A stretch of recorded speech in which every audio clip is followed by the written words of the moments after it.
Hi, welcome to episode 2 of The Learning Curve. I'm your host, Irtaza Asar, and today we're going to talk about a really unique topic. Before we talk about the topic, I want to set a scenario for you, and we've all been in this scenario. Imagine you're working in a busy emergency department, or you're working in a busy ICU and a nurse calls you to assess a patient. They say, hey, this patient's in respiratory distress. You walk in the room, you talk to the patient, you realize your history is very limited. You're trying to do an exam, and your exam is limited as well. And subsequently, one of the nurses brings in the ultrasound machine, old reliable ultrasound machine. You grab the ultrasound probe, and within a few minutes, you narrow your differential down. It's not an aortic dissection. It's not a pericardial effusion causing tamponade physiology. The RV looks a little dilated, so now you're suspecting PE. And now, within a span of a few minutes, you've really narrowed down your differential in this critically ill patient. The point of this episode is to talk about ultrasound. And in my mind, ultrasound isn't really just an adjunct. It's not really just a bonus skill. It should be something that's part of your medical education, and it's a true game changer. The question that I want to pose today for the audience is, how do you teach ultrasound effectively? And that's really where I think things get a little bit muddy. So I brought in an expert, and my expert is Dr. Gavin Rogers. He is the Assistant Director of the Ultrasound Fellowship, as well as the Co-Director of Ultrasound Education at Eastern Virginia Medical School at ODU. He is an expert in ultrasound education as well as ultrasound curriculum design, and he's going to answer questions that, in my mind, affect educators out there that are looking to implement ultrasound as part of their learning and education, as well as trying to teach medical students and residents. So without further ado, let's get started with episode 2. Gavin, thank you so much for your time, man. I really appreciate you coming on. And thank you so much for having me and for that introduction, man. I like them all at the teaching fellowship who said, let's take a deep breath and lower our expectations a little. I'm actually going to set the expectations pretty high because I want to tell the audience about one of your hidden skills. Gavin is actually a professional beatboxer. So if you ever run into him at a teaching conference, which I guarantee you're going to hear from him because he already is a great educator, but you're also going to hear him beatboxing. So definitely approach him, talk to him, confront him about it, and he will blow your mind. So I think that's a good segue. So Gavin, let's talk about ultrasound. So from your standpoint, let's start with kind of a macro discussion, and we'll start then diving into the nitty-gritties. Why is ultrasound education so critically important? So it's a fantastic question. And I tend to lead off a lot of my lectures with my medical students, just kind of emphasizing why ultrasound education is so important, try and get that buy-in from them. You know, we talk about how ultrasound is fast, it's repeatable. You can do an intervention and then check to see if it's been responsive. You can do procedural guidance, and you don't expose your patient to anything really harmful. Like if we get into the physics and the super nerdy part of ultrasound, there's a mechanical and a thermal indices, and there's a very low but not zero potential to cause cavitation or heating up of tissues. But really and honestly, if you compare a CT scan to an ultrasound, one is going to blast you with 6 months worth of radiation, and the other one is just some sound waves. And so very safe modality.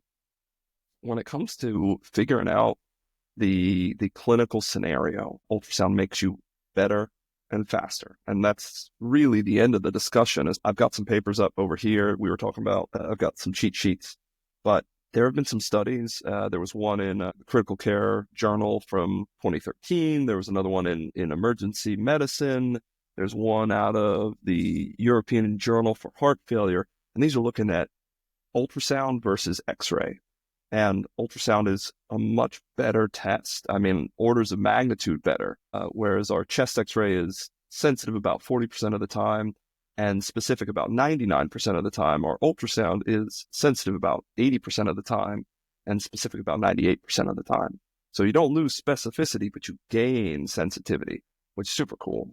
There's one up here that looks at clinical gestalt plus standard of care, which is X-ray and proBNP for heart failure, versus clinical gestalt and ultrasound. And they found that the ultrasound was 10% more specific and sensitive than the proBNP and the X-ray combined. So really cool stuff. I mean, we see it for trauma in the EFAST. We see it in the rush exam. And then another great one is Harrison's Book of Internal Medicine. If you ever looked at that monstrosity, they're on like their 20-something edition. But in their 19th edition, back in 2015, they said that lung ultrasound is not useful. Like there's just a flat out statement in 2019 edition that's not useful at all. 2020, complete paradigm shift. Right? That one was 3 years later, published in 2018. And they said, rapid and accurate bedside diagnosis and monitoring of several common respiratory conditions, including pneumothorax, pleural effusions, and consolidations. Right? So in the world of medicine, we have seen just this shift between who are these crazy people? What's this random machine? What's going on? And wow, this is useful for everything, or at least most things. Absolutely. I think even in just my experience coming out of residency recently, compared to the start of my residency, I've noticed that, like you've said, there's been more of an emphasis to utilize ultrasound to try to also decrease our CT utilization rates, to try to be as efficient and effective as possible with regards to making these diagnoses. I think it just gives better patient care overall, right? So if you're able to rapidly diagnose that pericardial effusion with tamponade physiology, you're going to get your consultant on board early on. If that patient crashes while they're in your department or in your ICU before the consultant gets there, you know exactly what's wrong with this patient, so you can intervene on them, as opposed to having to send them down for your CT scanner, wait, use up the nursing resources that get involved there. Same thing in the setting of trauma, where you have this patient that comes in and you can rapidly assess multiple different organ systems and make sure that there's nothing that's driving that patient's illness in that state. So I think that those are all excellent points. So my follow-up question to you is this. We've already kind of established why ultrasound is now such a game changer and should be an essential skill and part of medical education. So how do we effectively teach it? And I want to start with the curriculum aspect of it. Is if I'm an educator and I'm looking to incorporate ultrasound into my residency training, and we don't have a formalized curriculum, or I'm trying to incorporate that with my medical education with regards to students, how can I do that? What does an effective medical curriculum with regards to ultrasound look like? I mean, man, talk about a massive question from a curriculum design perspective. I had to sit on our preclinical educational subcommittee recently and kind of present about our first 2 years of ultrasound education, and then bridge it a little bit into our third and fourth year. But we're talking about 600 students, 150 in each class, going through different components of ultrasound education in the same year, in the same space for the most part. And the logistics of it can be quite a hurdle. But if you're building a curriculum, I think you need a couple of things. And we kind of talked about this a bit. You know, you need somebody who's going to be your champion. You need probably more than just one person. You need some buy-in in the echelons of the medical school. You can't just say, I'm going to do ultrasound education. And the dean is like, no, what are you doing? Why are you doing that? So you got to have some support from the school. And, you know, I'm giving this talk at AIUM in about a month. And one of the things that I bring up is that when you're starting, it's okay to start small, right? If you start somewhere, you have the stepping stones to then keep building that curriculum. There are definitely gaps in ultrasound education. There was a study from Nicholas et al. It surveyed 200 of the U.S. med schools, of which about 168 responded. Based on that data, 122 of the 168 have an ultrasound curriculum. So we're looking at somewhere between 50 and 60% of medical schools. AAMC and the LCME survey looked at 131 med schools, 116 responded. About 54 out of that 131 that they surveyed have ultrasound training at the end of their fourth year. We go from 116 in their first year, which is 88.5% of those schools that responded, to 77.9 in their second year, to 59.5 in their third year, to 41.2 in their fourth year. It is something that we are seeing across medical education, is that it's getting better, but we still have a lot of gaps to fill in. Yeah, no, absolutely. And that's a great point. And I think you've been somebody that's been instrumental in terms of trying to develop an ultrasound curriculum, but also address this challenge that a lot of educators out there are facing. So from your standpoint, let's start with specifically the medical students.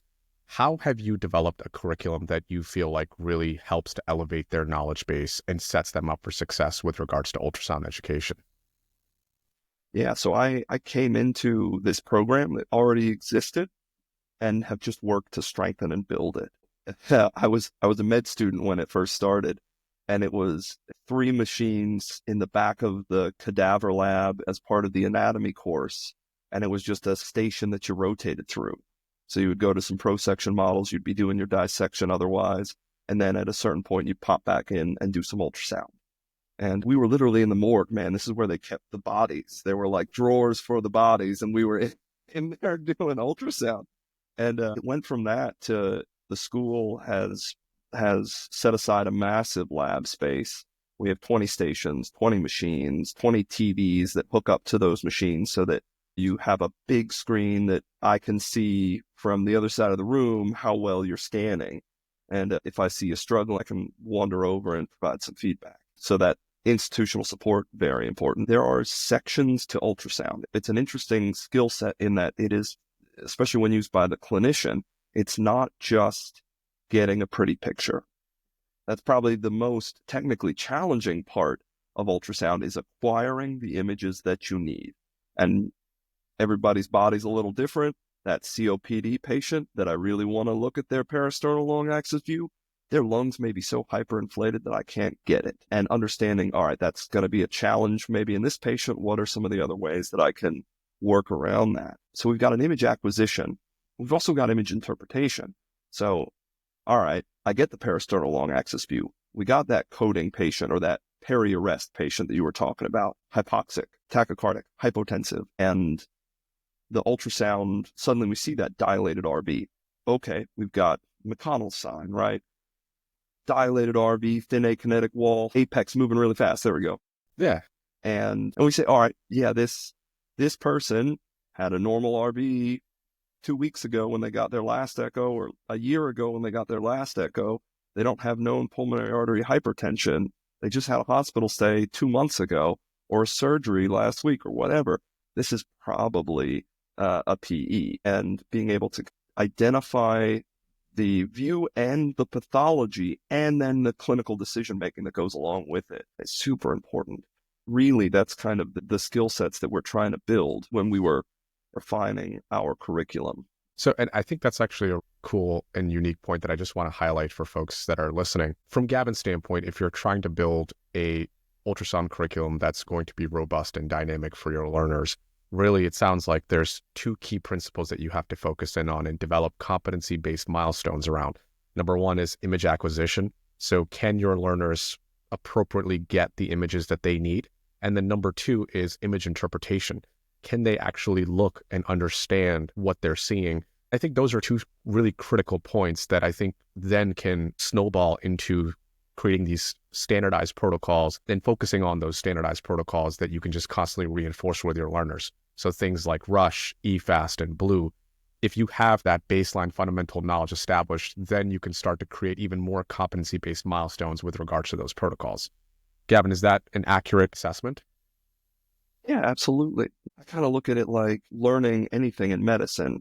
We learn anatomy and physiology before we learn pathology and pathophysiology. Building the image acquisition and the understanding of what normal is before we jump too far into the abnormal can be super helpful. Practicing a Rush exam on a young, healthy 25-year-old medical student versus a morbidly obese 73-year-old, very different world. But if you can set your learners up with at least the basic understanding of the protocol and what normal looks like, then when they see something that's abnormal, they're going to go, wait a second. I have a fantastic story, and I don't want to drag us to, talk about it for too long, but I got permission from a medical student to share this. So this is a second-year medical student. I'm working at our level 1 trauma center, and he comes in, he thinks he's having a heart attack, right? He's in his HLK, which is heart, lung, kidney module.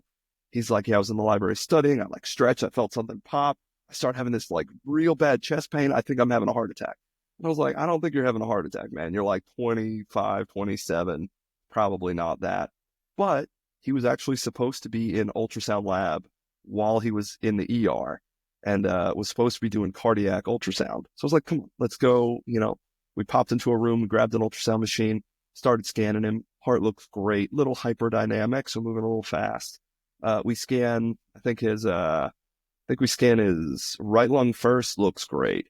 I put the probe on his left chest, and he's like, "Hey, isn't that supposed to be sliding?" I was like, "Yeah, that's supposed to be sliding." And sliding to, we're going way down to his like mid axillary line down near the costodiaphragmatic recess before I find a lung point. And I'm like, "Oh shit, this kid has a massive pneumothorax." That pop he felt was his lung going down. And that's when you call registration over. Hey, let's get him registered. No, it was like I walked out of the room. It wasn't a room that even had a nurse like assigned to it. I just saw the first nurse, one that I didn't really know. I was like, I need this guy over in the trauma bay or a monitored room like now, and I need x-ray. And she was like, okay. And so I walked over to the charge, who I did know, and I said, I need a room now. This kid has a massive pneumothorax. And honestly, I think that's a really cool story that emphasizes the things that, you were just talking about. Image acquisition and then image interpretation are going to be your two key foundational building blocks. From there, you can progress and start to develop that curriculum. And I think one of the things that also highlights in this story is the need for essentially hands-on training, right? From your standpoint, if we've got those two principles in mind, how do we then become better educators in terms of guiding our learners with regards to just hands-on training? How do we do better as educators? Couple of things that kind of come to mind. Your skill with the ultrasound, much like you said, is directly dependent on how much time you have your hands on the probe. Now, guided practice is going to make you more efficient because you can flounder around doing something and just like, oh, I think there's my heart. Versus someone saying, hey, check that fourth or fifth intercostal space, left side, close to the sternum. Aim that probe marker up to the right shoulder if you're doing the cardiology view, or up to the left shoulder if you're one of those people using the Mayo view. So the guided hands-on practice is going to be important. There is a part of me every time that I'm in a lab with a student that just wants to grab the probe. It's like, oh my God, I can do this real, like, let me, and you got to take a step back. Struggle is part of growth. So letting those students get their hands on the probe, giving them directions, maybe demoing beforehand, but letting them struggle, letting them work on getting that image. I feel like a wizard every time I can say, hey, try rotating the probe counterclockwise about 10 degrees. And all of a sudden the view just opens up in front of them. Whoa. Just, you feel like Gandalf. You're like, yeah, I got it. Honestly, I think that's been one of the best ways that I myself have learned ultrasound. I think that kind of echoes to that see one, do one, teach one model, which I think has been really popularized over the last several years in medical education. So you will show your medical students, hey, this is how we do a parasternal long axis view. Now I'm going to have this student actually do it. Now, just from a cognitive education, higher level of teaching standpoint, now that you've done it, I want you to teach it to somebody else to show me that you actually understand what you're doing. That in its own right is that highest level of understanding that we can provide these learners with. So I think that's actually a really cool way to kind of help medical students and residents get more acclimated and use ultrasound more efficiently. Something that I've also found helpful, and I just wanted to pick your brain about it, is having dedicated ultrasound shifts where effectively your student and your resident is with an ultrasound educator, so that the entire purpose of that shift, if you have this kind of resource at your facility, is just to ultrasound patients. So if there's somebody that needs an ultrasound scan done in your institution, in the emergency department, or on the floors, you essentially go and do that ultrasound. So for example, patient comes into the ER with leg swelling and another provider's ordered a DVT ultrasound. Then your ultrasound educator and your learner go in and perform that ultrasound, and they get the image acquisition, they do the image interpretation, and that in its own right can be a way to further structuralize this kind of education process. Is that something that you guys have incorporated as well? Absolutely. So for our medical students, it can be a bit hard to get them over into the hospital in their preclinical years, but we have, and this isn't a plug for any particular machine, but we have purchased 50 of the butterflies, which I do really like. And our students have access to those. They can rent them from the library, pull them out for 2 weeks at a time, and renew one time before they have to return them. And so while they're on their clerkships and they're actually in the hospital taking care of these patients, they have the opportunity to pull out a handheld probe at bedside, whether with their internal medicine colleagues or their OB colleagues, or if they're hanging out with us in the ER, which has been super great for their education. We do scanning rounds more for our residents and fellows. And again, just resource allocation, 600 medical students versus 30 residents. It's just the numbers are a little easier to work with. Our fellows will come in with, for the first half of the year, they'll come in with one of us, either myself, Dr. Jones, or Dr. Faisal, who are the program director and associate program director of the fellowship. And we'll take the fellows in and we'll do bedside scanning. We'll find those patients that either have known pathology or are undifferentiated and are waiting on their CT scan or whatever the case is. And we'll go in and we'll, or if they're young and healthy or like skinny and sick, or if they have some known pathology, like, hey, that guy has a AAA. We know he has a AAA. He's under surveillance, it's like 4 centimeters, and he's getting routine surveillance. Let's go scan him. Let's go get some of those images. Let's see what this looks like in real life. Honestly, those are some really cool points that you brought up. I think those also address some of the barriers that I found students and residents have come across with regards to ultrasound. So if you have access to these portable devices, which in my mind are really a game changer, because now you're not having to go and grab the big machine, you have something at the bedside there, that really takes away that excuse, well, the ultrasound was really far away. No, you have something at the bedsides, you have it available. So we've really overcome that barrier. What are some other barriers that, from your experience, you've come to face with regards to promoting the use of ultrasound? This is back to having institutional support. I think financial constraints are probably one of the biggest, if not the biggest barrier to ultrasound education, right? You need a machine, and the advent of these portable devices is a game changer in that regard, because you can get pretty darn high quality images with these probes that cost $5,000 and less. So you've got some amazing options. We went with Butterfly for a couple of reasons, right? You can drop them, you can wipe them down with anything in the hospital, one probe, and you can get linear, curvilinear, and phased array. So the utility of it, and the fact that it's like 5 meter drop tested or something. So you can just the med students are going to abuse it, whether they mean to or not. They're not going to take as good care of it as I would if it's my personal thing, but they're pretty rugged.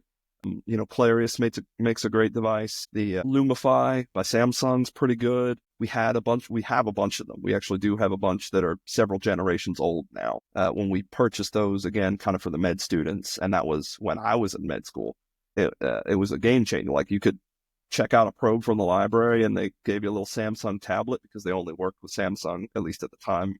And we would just go around, and I pulled up some of my old images. Like, I found a cholecystitis case that I did as a med student with an ultrasound.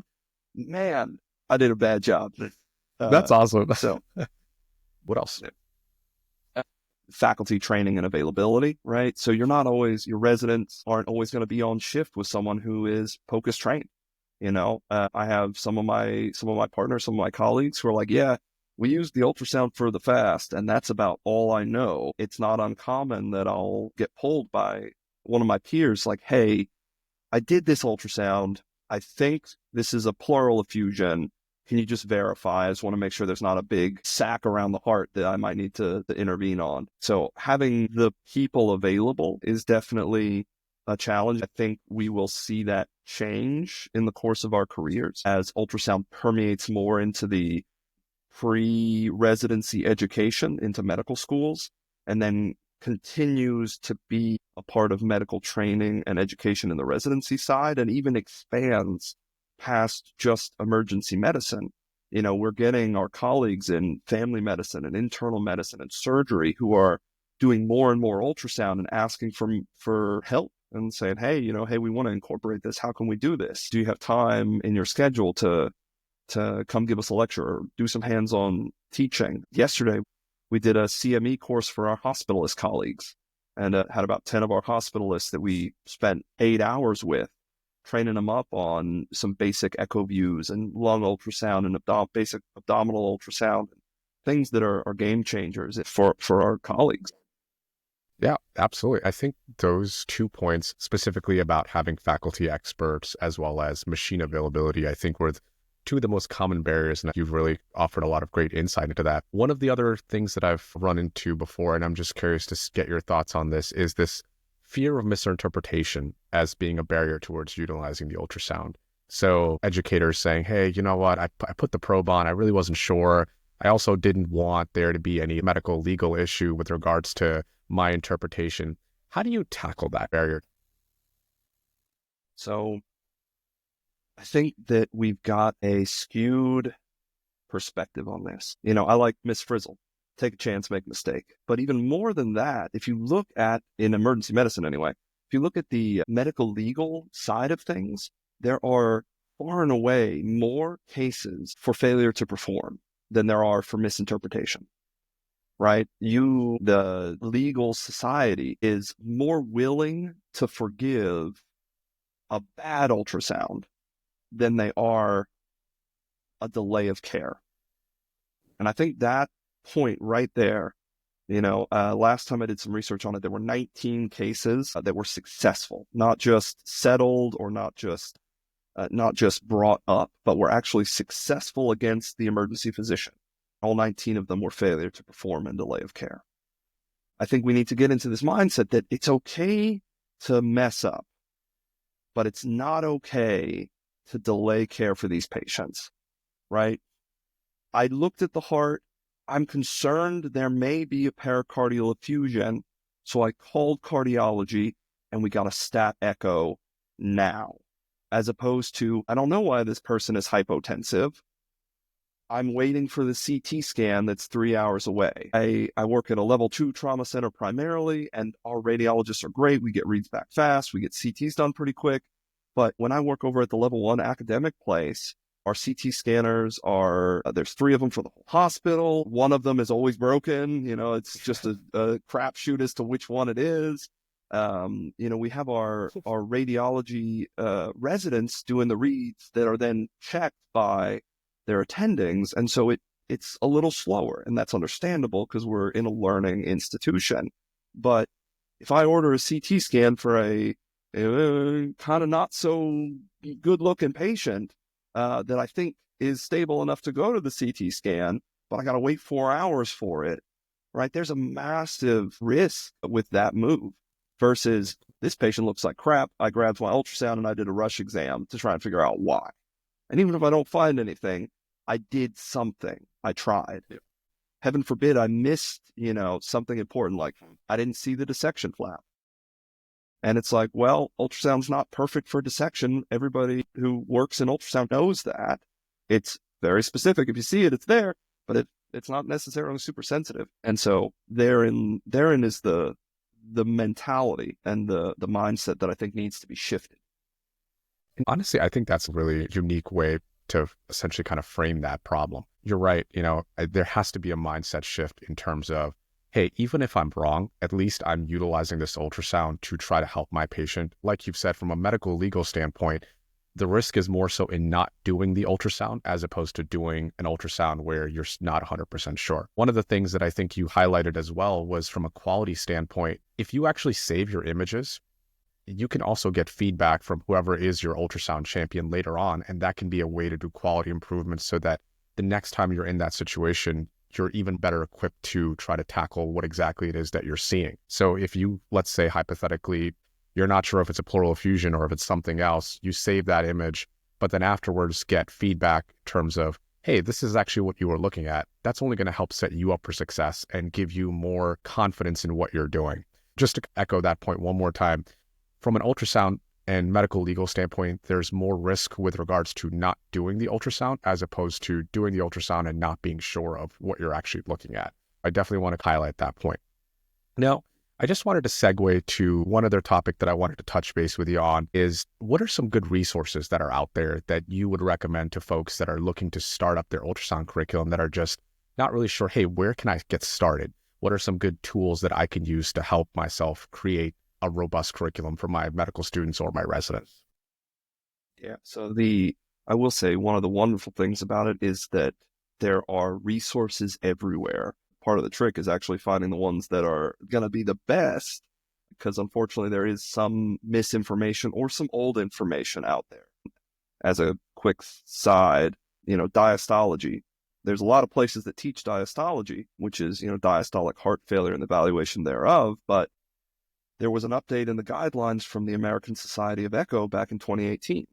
And if you're not up to date on those and you're using the older terminology, then you're going to probably miss some important details and caveats. And I see this all the time. Like every time I look at a diastology report, I'm like, ooh, that person is using the old stuff. Okay. But they're both AIUM and the Society for Ultrasound and Medical Education, SUSME, have created a curriculum recommendation. So AIUMs came out in 2019, a standardized curriculum for medical school ultrasound education. It's a 20-page document. Great, super fun to read through. The Society of Ultrasound and Medical Education, SUSME, as well as the World Interactive Network Focus on Critical Ultrasound, which is WIN-FOCUS, also released a 27-page document that goes through basic ultrasound curriculum for undergraduate medical education. They looked at 332 topics, and 145 of them were recommended, and then 126 were strongly recommended.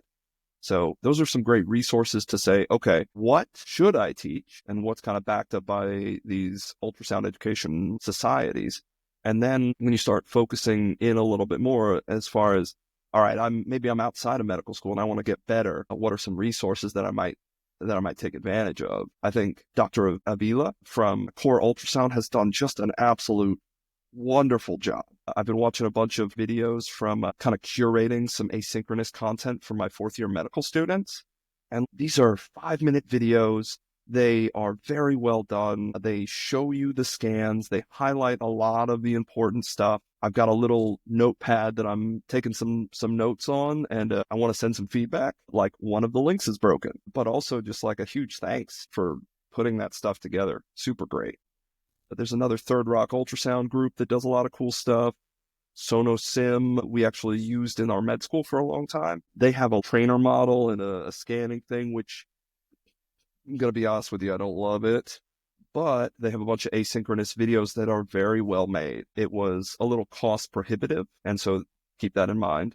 The Butterfly group, if you invest in a Butterfly, they have a Butterfly Academy, which is about 17 hours of asynchronous learning. Kind of a little bit of technology in ultrasound as we are seeing more artificial intelligence integrated into our ultrasound machines.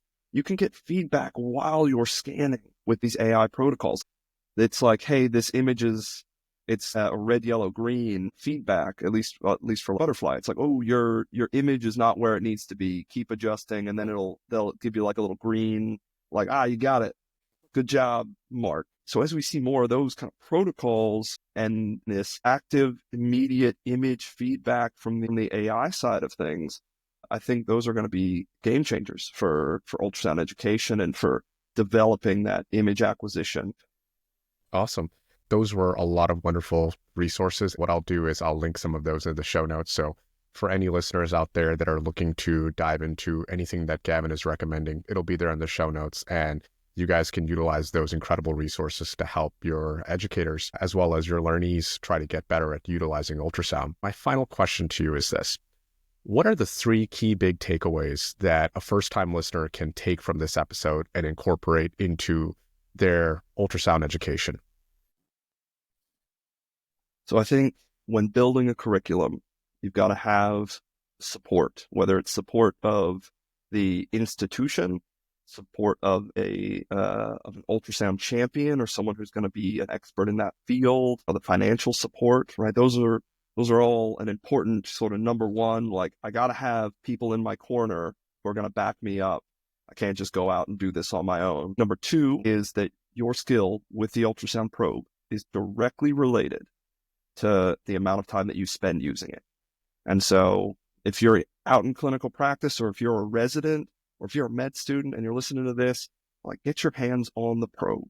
The more you use it, the better you'll become, the more comfortable you'll feel, and the more lives you will save. For number 3, I think I'm going to echo back to that litigation one and just say that you're more likely to get sued for not doing this than for doing it poorly. So get out there, get your hands on the probe, put the probe on the patient, There have been one or two times in my career, even as someone who does ultrasound, that I kind of had the thought, oh, maybe I should do an ultrasound, and I didn't. And I can remember some of those patients because I regret it. So hopefully you don't end up in that position where you don't do the scan and then you regret it later. Perfect. And I think those are the three, key takeaways from my end as well. Like you're saying, you need faculty buy-in, you need financial support. So that support becomes extremely important to trying to develop that ultrasound education for whatever your target audience is. Number two, like you said, if you don't use it, you're not going to develop the skills that you really need. And you're not going to have that confidence in that critically ill resuscitation that you need to have, that idea that, hey, listen, I've done enough of these that I know what I'm doing. If you don't use it, you're never going to get to that point. And then number three, like you said, from a medical legal standpoint, you're more likely to have a lawsuit with regards to not performing the ultrasound as opposed to actually using it and not having the best interpretation of it. So really the key in that situation is make sure you're actually utilizing the ultrasound. So Gavin, thank you so much for your time. This was so helpful, and I hope that a lot of our listeners can take away great insights that you've offered. And before we sign off, Gavin, any social media where folks can reach out to you, get your input, get your guidance on things related to ultrasound?